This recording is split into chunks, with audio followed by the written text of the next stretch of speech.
ابھی میں آپ کو چھوٹی سی مثال دوں, جو 15 بجلی کے کارخانے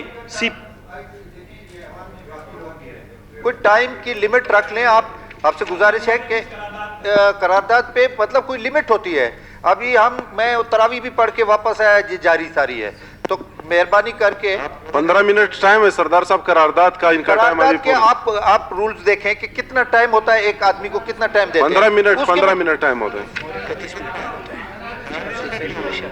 جناب اسپیکر, آپ تشریف رکھیں, میں بتاتا ہوں. تنبیہ کر دیں کہ وہ اسمبلی کو ڈکٹیٹ نہ کریں. سردار صاحب اپنی مرضی کے مطابق اسمبلی چلانا چاہتے ہیں. آپ کسٹوڈین ہیں. آپ تشریف رکھیں, میں بتاتا ہوں. ایک منٹ خالی میں بات کروں. آپ اگر جناب اسپیکر اگر آپ ہر ایک کو اس طرح ایک گھنٹہ ٹائم دیتے جائیں گے تو ٹائم ہمارے لیے تو نہیں بچے. نہیں, عمر صاحب موری کے پاس 30 منٹ ٹائم ہوتا ہے. بتا دیں کم از کم جناب اسپیکر, ٹائم ہوگا کوئی. جناب اسپیکر, ایک منٹ. اپنے پوائنٹ پہ ملک صاحب آپ تشریف رکھیں.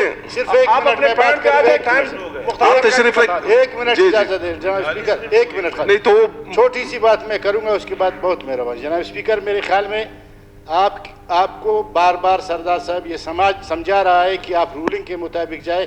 ایسا لگتا ہے میرے خیال میں آپ نہ رولز کو جانتے ہیں نہ ریگولیشن کو جانتے ہیں, اور اب تک میرے خیال میں 20 دفعہ یہ آپ کو کہہ چکا ہے. آپ ان کے اتحادی ہے. جب آپ یہ کام نہیں جانتے تو پھر آپ کو ڈپٹی اسپیکر یا اسپیکر نہ لانے کی. نہیں, یہاں میں سب کا اتحادی ہوں, میں سب کے لیے بیٹھا ہوں. میرے لیے اپوزیشن اور آپ کوشش کرتے ہیں کہ یہ ایوان جو ہے سموتھلی چلے, آپ احترام کرتے ہیں, لیکن اس کے باوجود بار بار آپ جب رولنگ بھی دیتے ہیں اس میں بار بار مداخلت کی جاتی ہے. 15 منٹ ثنا بلوچ کو نہیں ہوا, اس کے بعد سارا دن سردار صاحب بات کریں, بالکل کریں. اگر اور بھی حزب اقتدار کے دوستوں میں سے آپ تشریف رکھیں. ملک صاحب, ثنا بلوچ صاحب, آپ مہربانی کر کے اپنا وہ تھوڑا حزب اقتدار کے دوستوں میں سے کوئی بھی بات کرنا چاہتا ہے بالکل بات کرے, لیکن بار بار جو ہے باتوں کے دوران جو ہے مداخلت جو ہے, اس کی وجہ یہ ہے. ملک صاحب آپ تشریف رکھیں. آغا صاحب آپ تشریف میں نے رکھیں. مداخلت نہیں کی, آپ کی توجہ دلائی ہے. میں آپ سے اپنے زیادہ سوالات کا جواب نہیں میں دے نے سکتے. ہاؤس میں آپ کی توجہ دلائی ہے. یہ قرارداد ہم بھی اس کی حمایت کرتے ہیں کہ بلوچستان سردار صاحب آپ بھی قرارداد لائیں, آپ بھی قرارداد لائیں. ٹائم ایک لمٹ رکھیں. ٹائم 30 منٹس ٹائم ہے. آدھا گھنٹہ سب کو دیں. نہیں, سب کے لیے نہیں, مورک کے لیے جو قرارداد لائے گا اس کے لیے 30 منٹ. تو آپ گنے 40 منٹ سے اوپر چلا گیا. نہیں گئے. آپ تشریف بس ایسا ہم جو ہے نا اسٹاپ واچ رکھیں. گھڑی میرے سامنے لگی ہوئی ہے سردار صاحب. آپ کبھی ادھر ہوتے ہیں کبھی ادھر, گھڑی میرے سامنے لگی. نواب ثناء اللہ کہتا ہے کہ آپ نماز نہیں پڑھتے ہو, تراویح پڑھتے ہو. میں تراویح پڑھ کے واپس آیا. سردار اتنا ٹائم تو آپ نے ضائع کر دیا, اتنے میں تو ہماری باتیں ہی ختم ہو جائیں. آغا جان آپ تشریف رکھیں, آگے بھی قراردادیں رہتی ہیں تاکہ آج کی کاروائی ہم لوگ. قرارداد ہے یہ پورے بلوچستان کی مفاد کی قرارداد ہے, اور ثنا بلوچ جو بات کر رہے ہیں یہ کوئی اپوزیشن اور ٹریڈی بینچز کی بات نہیں ہے. اگر یہ اتنے زبردست آرگومنٹس دے رہے ہیں تو یہ گورنمنٹ کے بھی ہاتھ مضبوط ہو رہے ہیں, اسمبلی کے بھی ہاتھ مضبوط ہو رہے ہیں, اور اس صوبے کے حقوق کا تحفظ ہو رہا ہے. اب اس میں ہم کیا کریڈٹ لینا چاہتے ہیں کہ ایک دوسرے کو بار بار ٹوکے؟ اگر ایک ہی ہمارا آدمی اس موقف کو صحیح پیش کرے تو پورے اسمبلی کا موقف ہے, پورے بلوچستان کے موقف ہے. میری گزارش ہے ٹریڈی بینچز سے کہ اس طرح کرنا چھوڑ دے. جی ثنا بلوچ صاحب آپ اپنی. جناب اسپیکر, میں ممنون اور مشکور ہوں سردار صاحب کے پوزیشن کے. میں نے ان میں سے کسی کو اس بات پہ مورد الزام نہیں ٹھہرایا کہ سی پیک سے کچھ نہیں ملا ہے تو ذمہ دار آپ ہیں. میں نے تو آپ کو کہا یہ 70 سال کی ایک تاریخ ہے, اور بلوچستان کے ساتھ کچھ زیادتیاں وہ کرتے ہیں, کچھ زیادتی بلوچستان کے ساتھ ہم کرتے ہیں.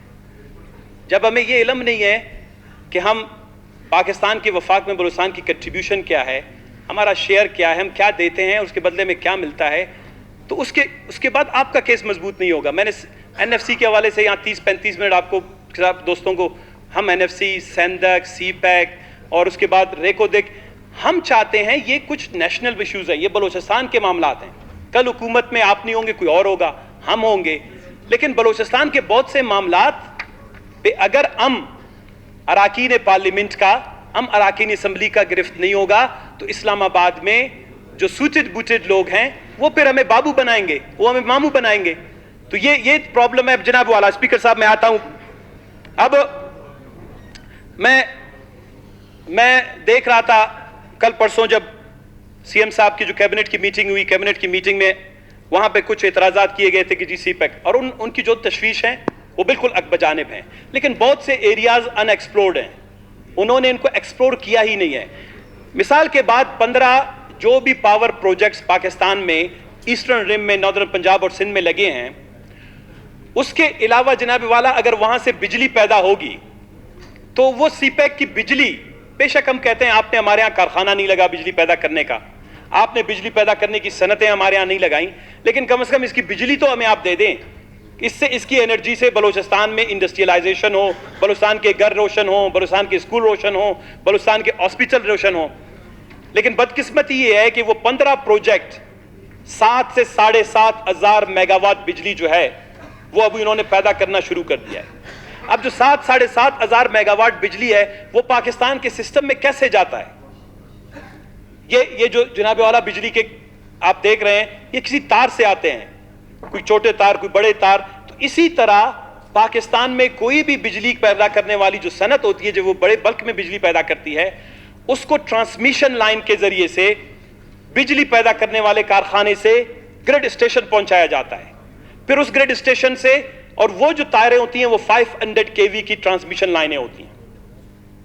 پاکستان میں اس وقت 5110 کلومیٹر طویل 5101 کلومیٹر طویل 500 kV کی ٹرانسمیشن لائنیں ہیں، اور آپ کو یہ حیرت ہوگا آپ سب کے لیے کہ بلوچستان میں 5200 کلومیٹر طویل 500 kV کی ٹرانسمیشن لائن میں سے بلوچستان میں بلا کتنا ٹرانسمیشن کتنا کلومیٹر ٹرانسمیشن لائن ہوگا جناب اسپیکر صاحب؟ صرف 25 کلومیٹر 500 kV کی ٹرانسمیشن لائنیں، اور وہ کیا کر رہی ہیں یہاں پہ؟ وہ جو بجلی ابکو میں پیدا ہوگا ریورس اس کو کراچی میں 500 kV کی گریڈ اسٹیشن میں لے جائیں گے۔ وہ 500 kV کی ٹرانسمیشن لائن جو 25 کلومیٹر ہے وہ ابکو میں جو بجلی پیدا ہوتی ہے اس کو وہ واپس کراچی لے جایا جاتا ہے۔ بلوچستان میں، پورے بلوچستان میں جو 62% ہے آپ کے رقبے کا پاکستان کا، 1 کلومیٹر بھی 500 kV کی ٹرانسمیشن لائن نہیں ہے جو انرجی بلوچستان میں لاتی ہو۔ 13 گریڈ اسٹیشن ہیں 500 kV ٹرانسمیشن لائن کے لیے، بلوچستان میں 1 گریڈ بھی نہیں ہے۔ ابھی جو سی پیک میں ہوا تھا کہ جی 15 پاور سپلائی کے پروجیکٹس بنے اور پھر 2000 کلومیٹر ٹرانسمیشن لائن جناب والا، یہ کوئی $4 بلین یعنی 550-600 ارب کی لاگت سے 2 ٹرانسمیشن لائنیں 2000 کلومیٹر کی منظور ہوئی۔ لگتا تو یہ شاید وہ ہمارے لیے منظور ہونی چاہیے تھی، کیونکہ ہمارے یہاں تو 1 کلومیٹر بھی نہیں ہے، ہمارے یہاں 62% ایریا میں بجلی نہیں ہے، ہمارے یہاں انڈسٹریلائزیشن کیسی ہوگی، ان ایمپلائمنٹ کیسے ختم ہوگا؟ سی پیک تو نام ہے ایک بہت بڑے خواب کا، لیکن جناب والا آپ کی معلومات کے لیے یہ دونوں ٹرانسمیشن لائنیں سندھ اور پنجاب میں جو پیدا ہونے والی بجلی ہے، ایک مٹیاری ٹو فیصل آباد اور ایک مٹیاری ٹو لاہور، 2 ٹرانسمیشن لائنیں 1000 کلومیٹر کی، یہ جو ہے مٹیاری سے لاہور اور ایک مٹیاری سے فیصل آباد جو ہے بجلی واپس، یعنی جو بجلی کا سارا نظام ہے، بجلی کی پیداوار ہے، یہ کرس کراس کرے گا ایسٹرن رم میں۔ اب بجلی کیوں؟ صرف بجلی کو روشنی کے لیے تو نہیں ہے۔ آپ کو چھوٹی سی ایک بات بتاؤں کہ آج سے کوئی 3-4 سال پہلے جب تک یہ بجلی پاکستان کے سسٹم میں سی پیک کا شامل نہیں تھا، ثنا بلوچ صاحب تھوڑا مختصر کر دیں، آگے بھی قراردادیں ہیں تو ان پر۔ تو جناب والا پنجاب میں 9000 صنعتیں صرف 8 سے 10 گھنٹے جو ہیں آپریٹ کرتی تھی، یعنی چلتی تھی۔ تو اس سے کیا ہوا؟ بے روزگاری بڑھ گئی، پنجاب کے کارخانوں کی جو ہے وہ پیداوار کم ہو گئی اور ان کی اکانومی پہ اثر پڑا۔ ہمارا برادر صوبہ ہے، تو ابھی سی پیک کے بجلی کے آنے کے بعد جناب والا وہ 24 گھنٹے وہ کارخانے چلتے ہیں، وہاں پر روزگار کے ذرائع جو ہے ڈبل ہو گئے اور وہاں پر خوشحالی زیادہ بڑھ گئی۔ اسی طرح ایک اور چھوٹا انفراسٹرکچر کا پروجیکٹ میں آپ کو مثال دینا چاہوں گا جس کو لاہور اورنج میٹرو وے کے نام سے جانتے ہیں۔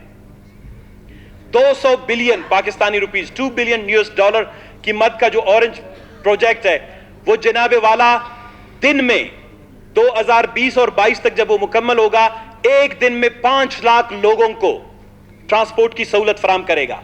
ٹرانسپورٹ صرف ایک جگہ سے دوسری جگہ لے جانے کا نام نہیں ہے، ٹرانسپورٹ جب بنتی ہے جناب والا اس سے ایفیشنسی بڑھتی ہے، اس سے ایجوکیشن، ہیلتھ، انفراسٹرکچر، امپلائمنٹ بڑھتی ہے۔ تو یہ جو سارا سسٹم ہے جناب والا، یہ جو سی پیک کا، یہ پاکستان کے ایسٹرن رم میں بہت بڑی خوشحالی کا تو سبب بنے گا، ہمیں خوشی ہے ہمارے بھائی ہیں، لیکن بلوچستان کے حوالے سے سی پیک میں جناب والا ماں سوائے مایوسی اور ناامیدی کی کچھ نہیں ہے۔ میری آخر میں تجاویز ہے، میں مختصراً کر کے جناب والا میں نہیں جاؤں گا تفصیل میں، اور کافی ہے کیونکہ ہمارے دوست تھوڑا سا نہیں چاہتے ہیں۔ جو سی پیک کے حوالے سے فرسٹ آف آل یہ اسمبلی ایک ریزولوشن پاس کرے کہ جو موجودہ پلاننگ اینڈ ڈیولپمنٹ اور ریفارم کی جو ہماری کا جو منسٹری ہے، کمیشن ہے، وہ اس وقت اس کے پاس وہ مینڈیٹ نہیں ہے کہ وہ اس پہ پورا آڈٹ کرے کہ سی پیک میں کن کن صوبوں کے ساتھ کیا زیادتی ہوئی۔ ایک تو یہ ہے کہ میں ان کے اپنے دوستوں کی بھی سپورٹ چاہوں گا کہ سی پیک سے متعلق ایک نیشنل کمیشن بننی چاہیے جو سی پیک کے تمام معاہدات کا، تمام اس کے جو معاملات کا اور تمام پروجیکٹس، ان کی ڈیولپمنٹ، کنٹریبیوشن، شیئر، بینیفٹس اور حصوں کا جو ہے وہ صحیح طریقے سے جو ہے جائزہ لے۔ اور اس کمیشن میں جناب والا ہر صوبے سے 2 کے قریب ممبران ہوں، ایک حکومتی لے لیں، ایک اپوزیشن لے لیں، ایک ایکسپرٹ لے لیں، اور یہ پورا ایک کمیشن، کیونکہ یہ پروپوز ہم نے 2013-14 میں بھی کیا تھا۔ دوسری بات یہ ہے کہ جب گورنمنٹ آف بلوچستان بات کرتی ہے تو میرے پاس وہ سارے معلومات ہیں جو گورنمنٹ آف بلوچستان کو ایک بیوروکریسی کے نقطہ نظر سے دی جاتی ہیں۔ جو پولیٹیشین ہوتا ہے، جو سیاستدان ہوتا ہے، اس کو اسی لیے لیڈر کہتے ہیں، وہ صرف سڑک، بلڈنگ اور پورٹ کے نقطہ نظر سے نہیں دیکھتا، وہ اپنے قوم کی مستقبل کے نقطہ نظر سے دیکھتا ہے۔ وہ تعلیم، صحت، روزگار، سماجی معاملات، معیشت، کلچر، ڈیموگرافی، ماحولیات، ان سب کو مد نظر رکھ کر جو ہے وہ اسکیمیں اور پالیسیاں بناتا ہے۔ تو گورنمنٹ آف بلوچستان جو بھی اس وقت احتجاج کر رہا ہے، میں سمجھتا ہوں ان کو سی پیک کے حوالے سے ایک کمپریہنسو پلان یہاں پر متعارف کرنا چاہیے، اور بلوچستان کا جو سی پیک کا کمپریہنسو پلان ہو، جامع منصوبہ ہو، اس میں جناب والا ایجوکیشن کا کوریڈور، اس میں ہیلتھ کا کوریڈور، اس میں پاورٹی ایلیویشن کے حوالے سے انٹرونشن ہو، یعنی غربت کے خاتمے کے حوالے سے منصوبہ بندی ہو۔ اس کے علاوہ جناب والا بے روزگاری کے خاتمے کے حوالے سے انڈسٹریلائزیشن کا ایک سلسلہ ہو، اور ان انڈسٹریز کو گیس، بجلی کی فراہمی کے لیے جو ڈسٹریبیوشن ٹرانسمیشن سسٹم کی لائنیں ہیں ان کا مکمل ایک جامع منصوبہ ہو۔ اس کے علاوہ جو سب سے بڑا، کل پرسوں بھی سوشل میڈیا میں چل رہا تھا کہ بلوچستان کے جو اسکالرشپ بھی سی پیک کے حوالے سے آئے تھے، وہ بھی جناب والا ہمارے حکومتوں کی یا ہمارے اور بھی جو بیوروکریسی میں دوست ساتھی ہیں ان کی خواب خرگوش میں جانے کی وجہ سے ہمارے جو اسکالرشپ تھے وہ بھی دوسرے صوبے لے گئے۔ ہمارے بچے ہیومن ریسورس جو اسکل ڈیولپمنٹ ہے، ہیومن ریسورس ڈیولپمنٹ ہے، اس ایریا میں ہم بہت پیچھے ہیں، اور اس کے لیے میری تجویز یہ ہے کہ آپ چائنا کا انتظار نہیں کریں، آپ اسلام آباد کا انتظار نہیں کریں۔ میں نے پہلے ایک میٹنگ میں سی ایم صاحب سے یہ کہا تھا، بلوچستان میں جتنے ہائی اسکول ہیں، صبح کے وقت ان کو اسکول بنائیں، جی ہو، صبح کے وقت جو نا وہ اپنے اسکول ہوں، اور شام میں ان کو پولی ٹیکنیک میں کنورٹ کریں۔ 2-3 کمرے آپ کو بنانے ہوں گے، 8 سے 10، 2 سے 4 انسٹرکٹر اور اسکول میں ڈالنے ہوں گے، ہائر سیکنڈری، اور اسکل اور ہیومن ریسورس ڈیولپمنٹ کو ہم اپنے کیریکولم میں، اپنے سلیبس میں متعارف کروائیں۔ ہم کوئی 2-4 ہزار لوگ تربیت دیں گے، ہم مقابلہ نہیں کر سکتے۔ ہمارا ہر بچہ جب گھر سے نکلتا ہے، جب وہ گھر واپس جاتا ہے، وہ صرف مطالعہ پاکستان، وہ صرف دینیات یا وہ صرف جو ہے سائنس اور معاشرتی علوم کی پڑھنے کی بجائے اس کو ماڈرن ایجوکیشن، ٹیکنیکل ایجوکیشن بالکل کلاس اول سے جو ہے اور کلاس 10 تک کالج کے لیول تک پڑھانا چاہیے۔ یہ ریفارم ہم خود بلوچستان میں لا سکتے ہیں، اس کے لیے کسی کی اجازت کی ضرورت نہیں ہے۔ آخر میں جناب والا لائیو اسٹاک کا کوریڈور ہے، مائنز اینڈ منرلز کے حوالے سے بہت امپورٹنٹ ہے۔ سی پیک کے جو بھی پروجیکٹس ہیں اس میں اگر کسی کی نظر لگی ہوئی ہے، وہ ریکودک پہ ہے، وہ ہمارے آئرن اور پہ ہے، وہ ہمارے کاپر اور گولڈ پہ ہے، وہ ہمارے تیل اور گیس کے وسیع ذخائر پہ ہے، ہمارے پاس آف شور بھی بڑی کافی بہت سی ذخائر ہیں۔ اس کے علاوہ جناب والا آخری بات جو اس سارے ہمارے اسمبلی کے لیے، دوستوں کے لیے، کہ جو سی پیک کی ساری ڈیولپمنٹ ہے وہ بلوچستان میں آبادی کے انتقال آبادی، ڈیموگرافک چینجز کا بھی بہت بڑا سبب بن سکتا ہے۔ اور اگر بلوچستان میں جب تک ایک اچھی پالیسی نہیں بنے گی، باہر سے اسکل لیبر آئے گا، باہر سے جو ہے ملازمتیں کرنے لوگ آئیں گے، باہر سے شاپ کیپر آئے گا، تو حکومت بلوچستان کو ایک پالیسی بنانی چاہیے آپ کے کوسٹل ایریا میں، اور جہاں پہ سی پیک کا سب سے زیادہ امپیکٹ ہے وہاں پر انتقال آبادی کو روکنے کے لیے، بلوچستان کے مقامی باشندوں کے مفادات کے تحفظ کے لیے، بالخصوص ساحل مکران کے باشندوں کے مفادات کے تحفظ کے لیے حکومت بلوچستان کو یہاں پر قانون سازی کرنی پڑے گی۔ ادروائز سی پیک جو ہے وہ ہمارے لیے میرے خیال میں صدر صاحب کے اس وقت کے جو ہے اس کی طرح ہوگا جس طرح وہ کہہ رہے ہیں کہ میں بھی تراویح پڑھ کے آیا ہوں، یہ اس کے دیگر کے تراویح کی طرح ہوگا اور ہمارے لیے کچھ نہیں لے گا. شکریہ جناب والا. شکریہ. آیا قرارداد نمبر 8 منظور کیجئے.